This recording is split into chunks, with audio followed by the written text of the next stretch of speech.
Hey, what is up guys, and welcome back to the channel. So today's video, I thought I'd do a bit of a special one-off video for Porsche week and basically do a Porsche one lap magic where basically a single Porsche has a whole lap to overtake a whole grid of cars.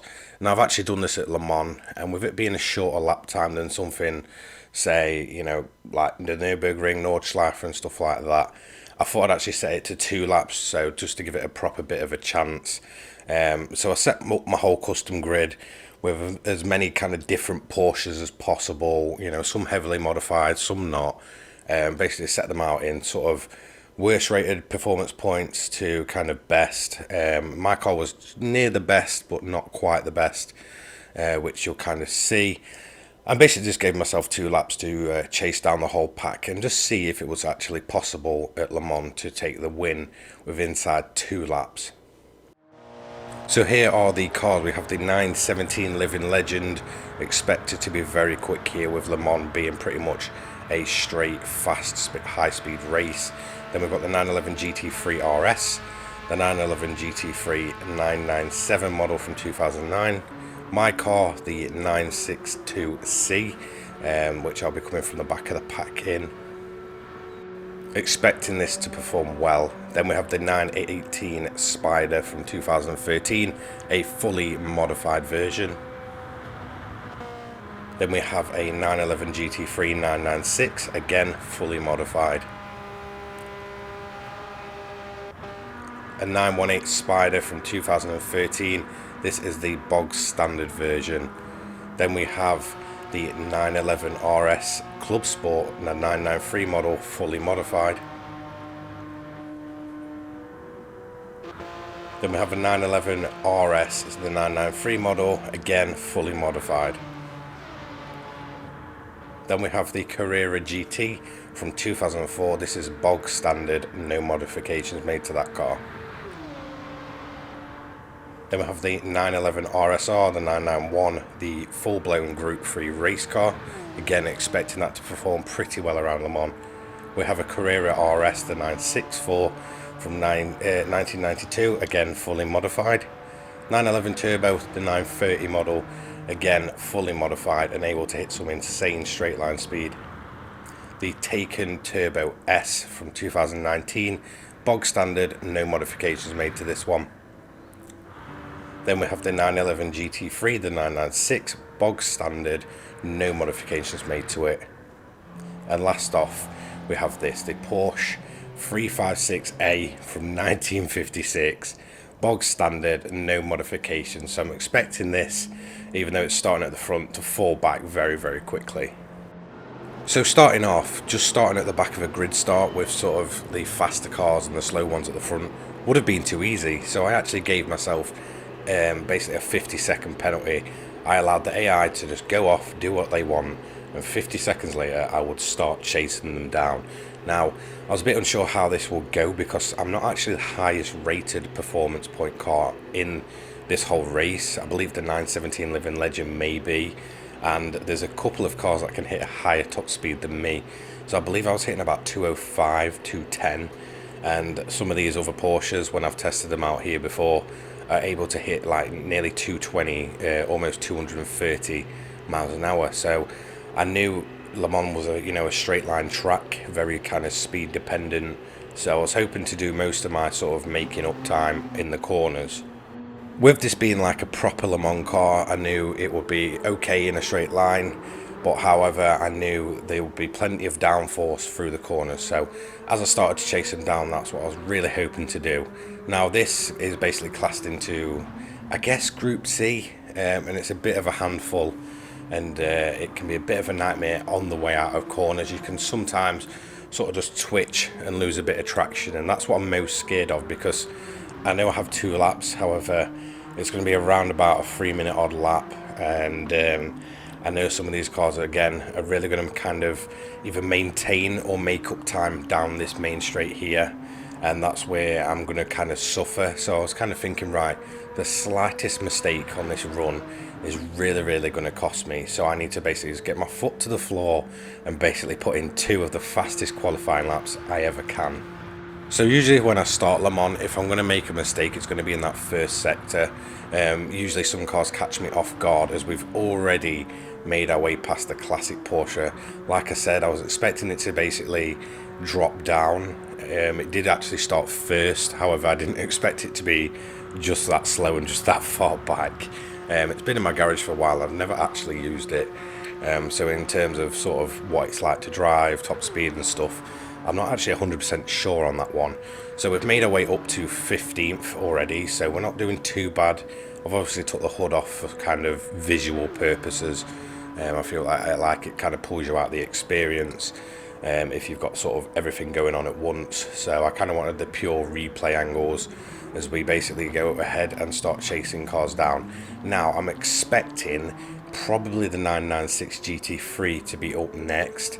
This is because obviously it's the non-modified version, and I believe it'll probably be like the second oldest car with no modifications. I'm expecting the Taken Turbo to be kind of towards the back at this point, but I'm not quite sure. And as you can see, I was pretty much right.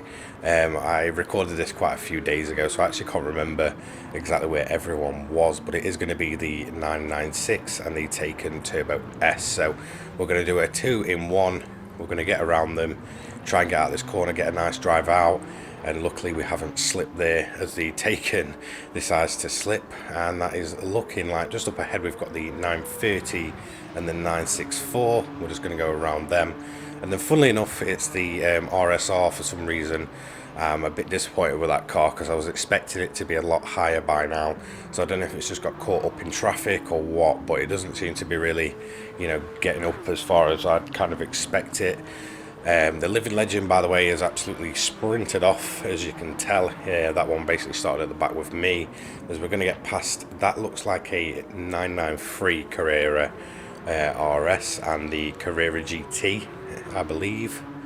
So we're now up into round about what, 9th, I want to say, as that's the 993 Club Sport there with the classic PlayStation Racing livery on it. We're just going to try and use that extra power out of there. So we've had a really clean first lap, so thankfully we're still on target. However, I know the further we go up the grid, the faster and faster the cars are going to get. So the main surprise for me really on that opening lap was the fact that the RSR's not really got a move on this, you know, stuff like this. This is the standard 918 Spider, basically pushing its way up the field, so that's not done too bad. And then that is looking like just up ahead, I think we saw a glimpse, was the 996 GT3 with the full mods, yeah, and then the 918 Spider, so that's holding on really well there. So we've got another 2 there, so I believe we should have, right, let me try and think about this, the 917 Living Legend, we should have a couple of, I believe, 911s left, and that should really be it. So at this point I'm really on target, and yeah, there you go. So there's your 3 cars. You've got the 917 Living Legend and a couple of the more modern 911s. However, those modern 911s can hit top speeds around about either equal to me or much faster than me. Same with the Living Legend, I believe that thing's hitting like 230, whereas I'm kind of topping out between like 210, 205. So it's going to be a bit of a difficult task, especially while we're on this straight. As you can see, I've not gained as much at all like I did with the other cars, so again I'm going to have to try and get them into sort of the braking area and kind of work my way up. But it's a very, you know, fast couple of sectors here at Le Mans, as we're on the back of the 09 model there. Hopefully that slipstream is enough to basically carry us past, and yes, finally. However, the Porsche looking like it's going to sit in my slipstream now, but luckily we are into the braking zone where we're made for it, and that is the most modern 911 road car we have in the game, getting its back end out, and that again is very quick in terms of straight line speed, so it can actually hit a higher top speed than me. So I'm going to basically run in its slipstream, I'm going to pull out, and I'm going to get that move done, thankfully. So now we're just chasing down the fastest car on the grid, and that is the 917 Living Legend. So as you can see, the other Porsche is actually sticking with me pretty closely. I'm not really pulling on them in the straight sections. However, this is where I'm going to make up a bit of time because I can carry much more speed through the corners in comparison to those 911s. However, the 917 very much on par, maybe not as good as this Group C Legend in terms of sort of cornering speed.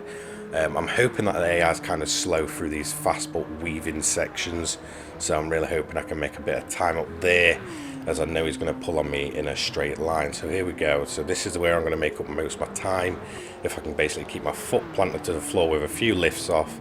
And as we are getting really close to that barrier there, we're going to go around the outside, are we? We're going to be able to do it. We're just going to try and hang it out there, and yes, finally. So then it's put us on the inside line there.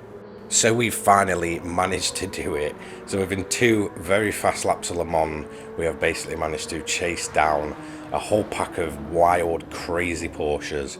And if we just hold on through these last few corners, we'll be able to take the win and basically complete the challenge we set out to do. So there we go, across the line, nice and easy. So, well, I say easy. A bit of a struggle towards the end there. I really didn't think I'd catch that 917 Living Legend. So with all that being done, I'm going to leave my commentary there, and I'll leave you with the onboard footage of the race. So it's going to be pretty chaotic, it's going to be fast, but I absolutely love this camera angle for the, you know, the sense of speed it gives you. So enjoy that, and yeah, I'll give you a bit of a, you know, an outro here. So thank you so much to Ticket Bait for being a channel member, the original first channel member. So we'll definitely, I'll remember that for a long time to come. So thank you for your support. If you want to become a channel member, feel free. There should be the option on the channel. It'll basically, you know, allow you to get your builds featured easily. It'll give you sort of priority in the comments, because I'll see your little badge and I'll kind of come over to you first, answer any questions you might have. And yeah, it just basically just helps me out in terms of, you know, putting money back into the channel. I actually don't earn that much off of memberships after YouTube take their cut, but the option's there. I believe it's like £2.99 a month, something like that. So it's not overly expensive, and please only do it if you've kind of got the funds there. Don't feel like you have to. Subscribing will always be free, so make sure you've done that. Turn on your notifications. Don't forget to leave a like on this video if you liked it. It kind of helps me keep up with the kind of stuff you want to see. Feel free to just, you know, leave a comment, whether it's good, bad. I take it all, sort of, you know, criticism, anything, or any positives. I basically just take it all in, and it drives up my content. Donation links there in the bio if you basically want to go and donate to the channel. So with all that being said, that is going to be the end of the video. Enjoy the gameplay. I'll see you later, guys. Peace.